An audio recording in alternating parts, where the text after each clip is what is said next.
In August 2025, I was privileged enough to visit the site of the former concentration camp, or KL, concentration lager of Płasow. From March of this year, there's a new exhibition called Krakòw-Płazow, a site after, a site without.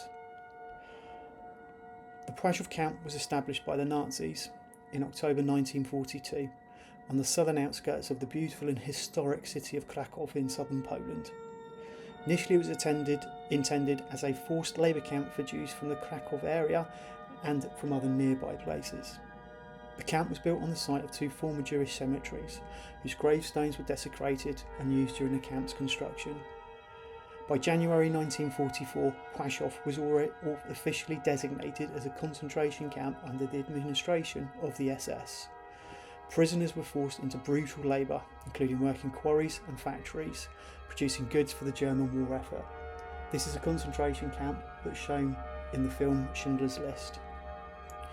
Inmates included Jews from Kraków, from Tarnów, and from the surrounding areas. And later on, Poles themselves, Hungarians and Roma were also imprisoned here. Conditions were horrific. Severe overcrowding, starvation, disease, and of course, constant violence. Executions were carried out frequently, and they were carried out publicly to entice terror and to be used as a punishment. Estimates suggest that tens of thousands of people passed through Płazow. Many were murdered here, while others were then sent on to the extermination camps at Auschwitz-Birkenau.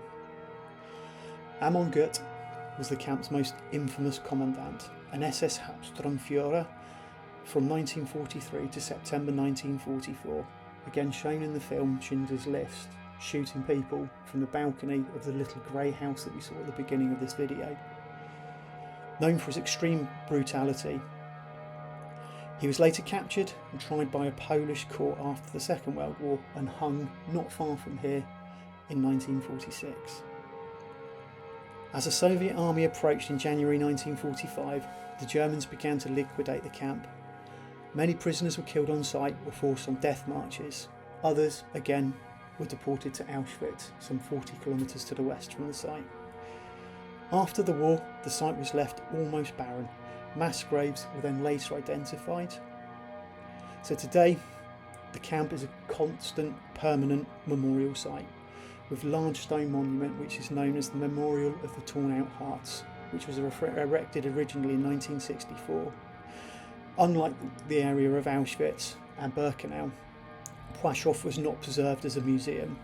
There's not a lot of physical evidence of the camp that actually remains on the site itself. It's remembered as a place of immense suffering, and it's tied very closely with the history of the Jewish population of Kraków. I visited the site on a beautiful sunny Friday morning, and as you can see, the site itself is stunning. It's just a complete juxtaposition to the suffering that actually happened here.